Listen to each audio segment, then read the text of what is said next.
Thanks for clicking on the video. I'm Mike, the driver. Today we're taking a look at a Alfa Romeo Giulia Quadrifoglio. This is the top of the range of the Giulia lineup, 505 horsepower from a Ferrari-derived twin-turbo V6 engine. So let's take a look around and see if it's worth the hype.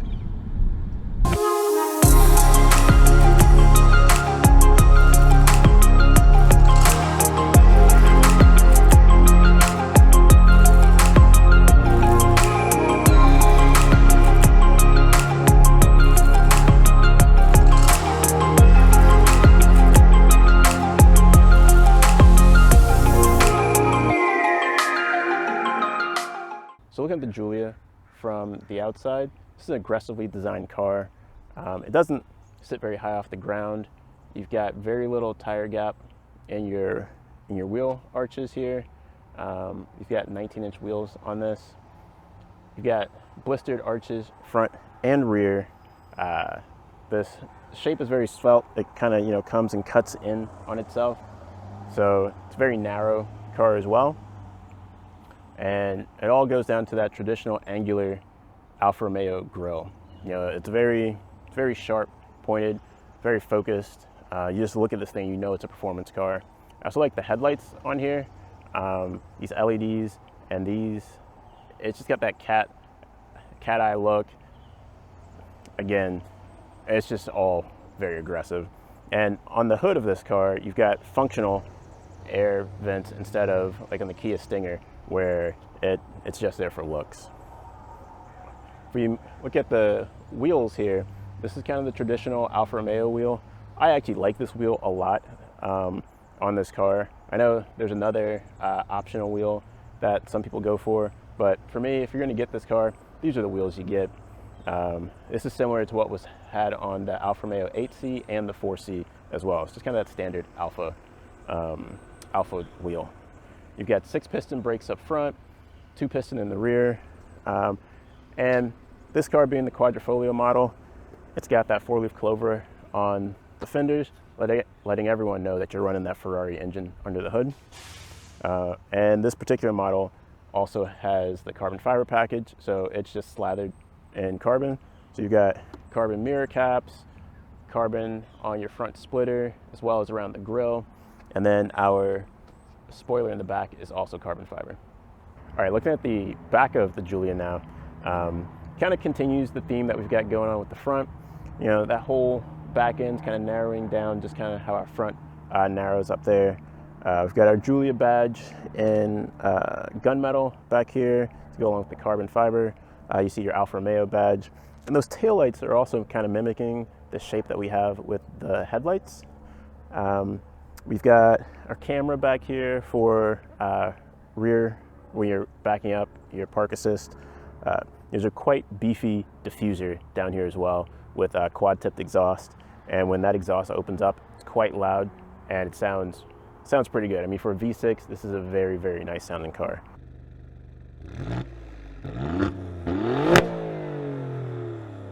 A turbo V6 at that. And then, looking at the trunk, we have quite a big area back here. I think you can definitely get two travel bags in here. I was able to get my camera stuff in here, no problem whatsoever. And then there's a pull right here and here to pop your rear seats down. So if you got some larger items, you can just do it all from back here. You don't have to run inside and do that. But you do have to run inside if you want to use the center pass-through. There's a little latch inside you just pull, and that folds down. And I'll show you that when we're looking at the inside. All right, looking at the inside of the Giulia, again, you recognize that this is a sports car, hands down. You've got like that cockpit feel. It feels like it's shaped to a cocoon somewhat around the driver. Your steering wheel has Alcantara on it. You've got leather, and then you've got carbon fiber down here at the bottom. You got your red start-stop button on the steering wheel as well. And then the center of the steering wheel just has the Alfa Romeo logo. But, it's made out of like a soft, I don't think this is leather, but it's made out of like a soft touch material on the center. And I think things like this are a nice touch. Really finishes the cabin, in my opinion. I don't mean the overall cabin, but, like say the Stinger. This is hard plastic on the Stinger. It's got Napa leather and other things on there, but then they went and cheaped out on this, and then it lets you know that, oh yeah, I'm still in the Kia. You know, when you're sitting in this, you're not thinking like, oh, they cheaped out. Like this little touches like this that that people notice, especially when they're spending this kind of money. Steering wheel is a nice size, feels good in the hand. I find that in normal mode or neutral, it's a little light. You know, I wish there was a little more heft to the steering wheel in the normal setting, because it just felt a bit too toy-like for me, and it caught me out a couple times when I was first driving it.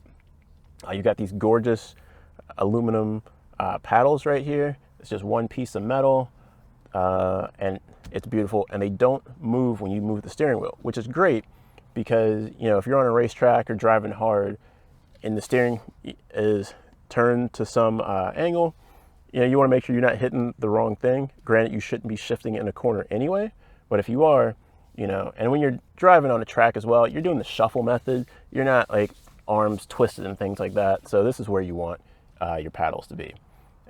Off to the side here, we've got our light selector. You can turn parking assist off, the start and stop as well, and then adjust your illumination on your gauges. Speaking of the gauges, you know, you've got a pretty traditional setup here. You've got two analog gauges for your tachometer and your speedometer.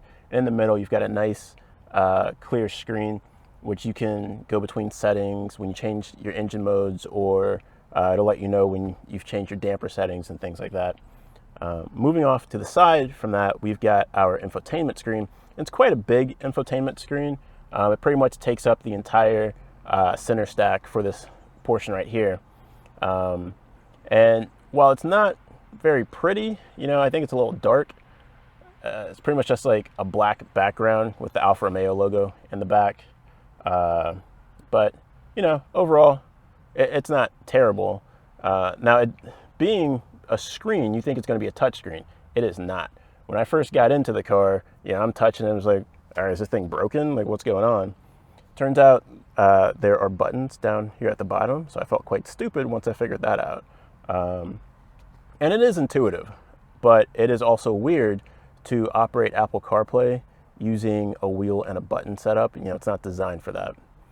But that's what Alfa Romeo have gone with, and, you know, once you get over that, it's quite easy to use, and it's pretty intuitive. I found myself navigating through my podcast and music on my phone using this without any issue whatsoever. Moving further down, we've got our HVAC controls here, and, you know, it's pretty standard affair. You've got dual climate control, you've got a button to turn on and off the AC, turn off the HVAC altogether, and then what I do think is interesting is you have the ability to select different portions or different directions for the air depending if you're in the passenger seat or the driver's seat. That's not something I've ever seen before, so I think that's pretty cool. Below that, you've got one lonely USB port, so I think that's probably going to go to the driver. But there is another USB in the center console right here as well. We've got two cup holders beyond there, and these cup holders hold your cups really well.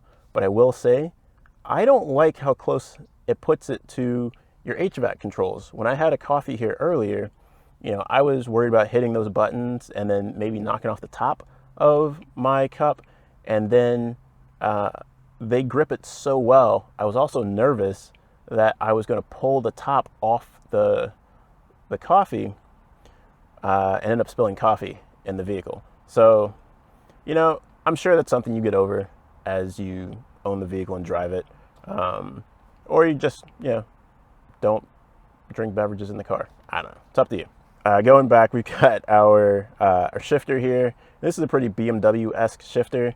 You know, you've got a button for park, and then you can put in the drive, neutral, reverse. If you put it over to the side, you can do manual, forward for downshifts, back for upshifts. I'd probably just use the paddle shifters if I was going to do that. I mean, your hands are already up here. Why, you know, go down every time you want to shift? And maybe I'm the only person who does 10 and 2. And beyond that, you've got your drive mode selector. It's race, D, N, and A. I feel like Alfa Romeo is trying to tell you something there, that maybe racing is in their DNA. But so it's dynamic mode, neutral, and I don't remember what the A is for, but that's a lower power setting mode. And then you've got your buttons down here that control your infotainment as well. And you've got volume controls on the wheel, and then again you've got volume controls down here as well. And then just your electronic park brake. Now, as well as the outside of the car, we also have carbon fiber, you know, lathering the inside of it as well. So we've got carbon fiber up here in your door, down here in the center console, and up on the dash as well. And the dash is really nice. It's, you know, it's all leather, soft touch. I'm impressed by it. This color combo maybe isn't one that I would go for with the red, but it all looks pretty nice. And the Harman Kardon audio system in here is very good. All right, let's go take a look at the back. All right, sitting in the back seat now, you know, it's not bad. It's a pretty decent place to sit. Seats are pretty bolstered. Now, I will say, this is not where the seat is when I am sitting up front. I've had to move the seat up quite a bit. I don't think that this car is designed for 2 6-foot adults to sit behind each other. Because with my knees up, you know, with the seat moved up, I don't have much clearance between my knee. I do have some, but I think I would not be riding in the car behind myself anyway, someone of my height. But other than that, you know, it's pretty nice back here. You've got some air vents that you can kind of control and direct, and you can turn it off and on depending on how much air you want. There's one lone USB back here as well. Got a decent little pocket in the back for a bottle.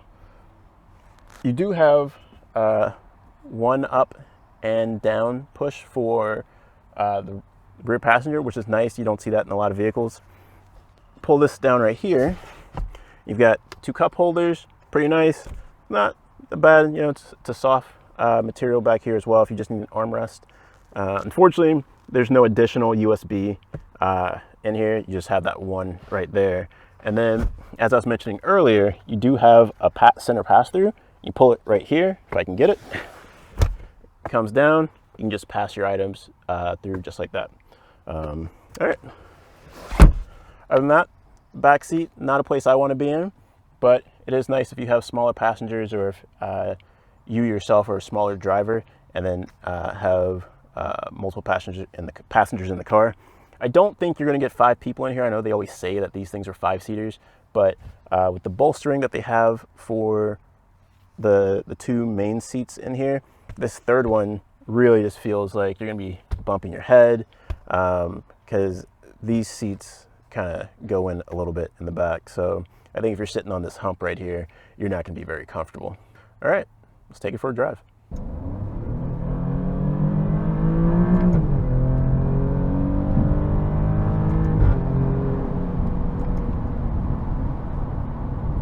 Driving the Giulia, I haven't had any major problems with it since I've had the car.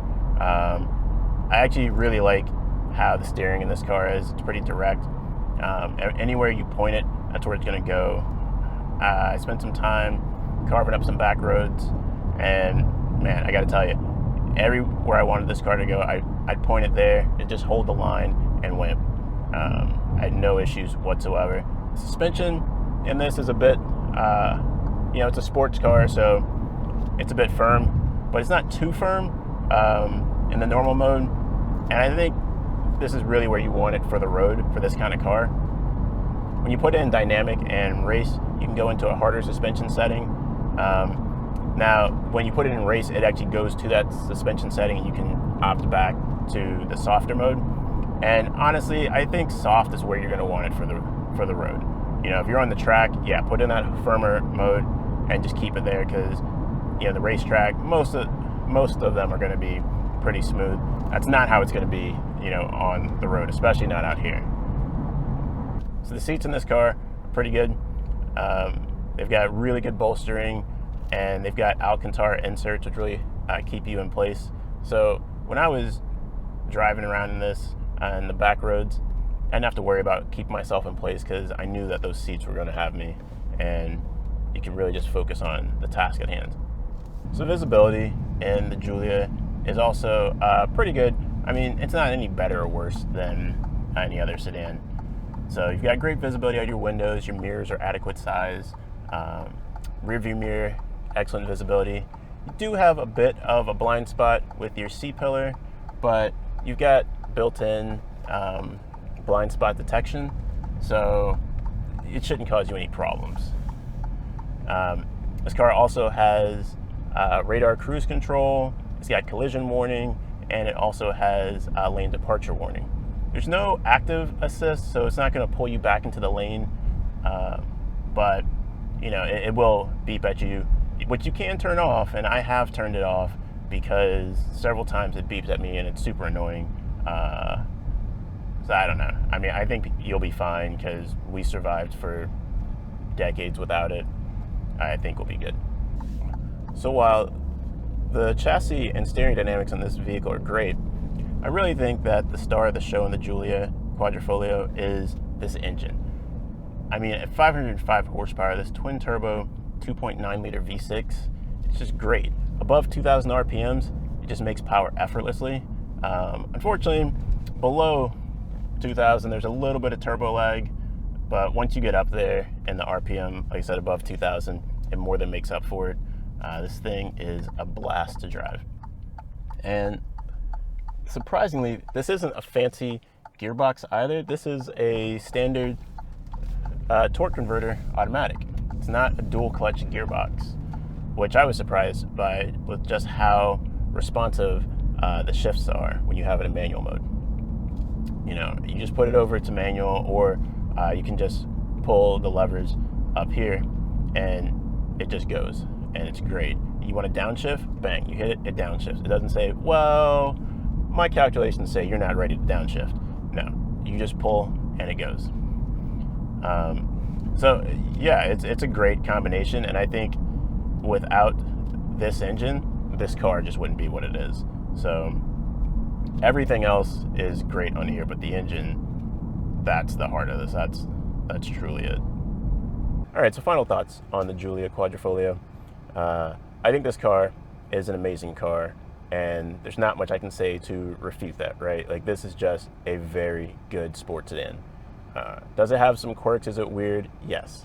The padding down here on the side that's supposed to, you know, protect your leg from getting numb when it's rest up against there. Well, the padding's pretty thin, so after a long drive, my leg starts to hurt, you know, as it's sitting on there. The screen, it's a little dim, and it's not a touch screen. And the brakes, yeah, they're great until you try to come to a full stop, and then you're wondering, like, is it going to stop now, or is it going to lurch forward and I'm going to hit something? But these are all things that you deal with, because you don't buy this car because you're cross shopping or checking, like, oh, is this, you know, fit really good with my life or not? You buy this car because you saw it or you drove it and it stirred something inside you. This is a car about passion. And you know, I looked at this car when it pulled up, and I was like, wow, that is amazing.